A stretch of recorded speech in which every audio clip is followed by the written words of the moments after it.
Faleminderit kryetare, nderuar deputet, nderuar kolegë ministra, nderuar qytetar, nderuara deputete Musliu Shoshi, ju faleminderit për pyetjen tuaj. Atëherë rregulloria 22 thye për 2024, të cilën e përmendët edhe ju, që është rregulloria për ekspertët, përcakton rregullat dhe procedurat për zbatimin e shtojcës 14.4 për ligjin për pagat për zyrtarët publik. Edhe pikërisht në këtë rregullore pra përcaktohet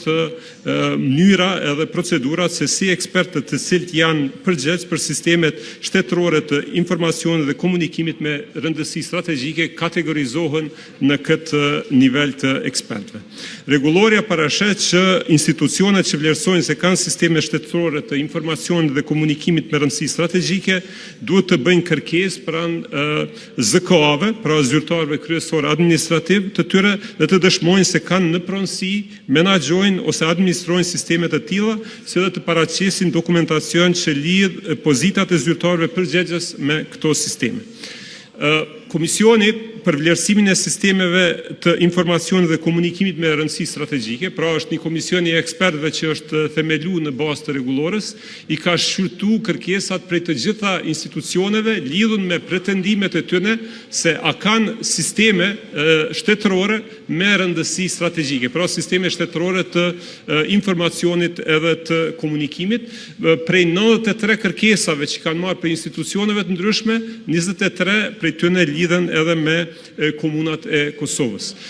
Në bazë të vlerësimit që e ka bë komisioni, do të thonë është konstatuar se të gjitha sistemet që i kanë listu komunat dhe që kanë pretenduar që janë sisteme që ata i menaxhojnë dhe administrojnë, në fakt janë sisteme që menaxhohen nga OSHI-ja. Kurse roli i, domethënë, komunave, gjithsesi zyrtarëve të tikut në komuna, është vetëm në përkrahjen e shfrytëzimit, domethënë, të atyne sistemeve. Prandaj edhe komisioni gjatë punës tij, duke u bazuar në kriteret e rregullores, e ka pas pamundur që t'i kategorizoj këta ekspert në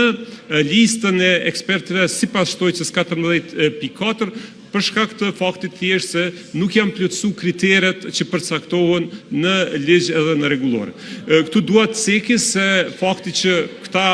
zyrtarë të tikut nuk janë kategorizuar si ekspert në bazë të shtojcës 14.4, nuk do të thonë se ata janë pa rëndësishëm.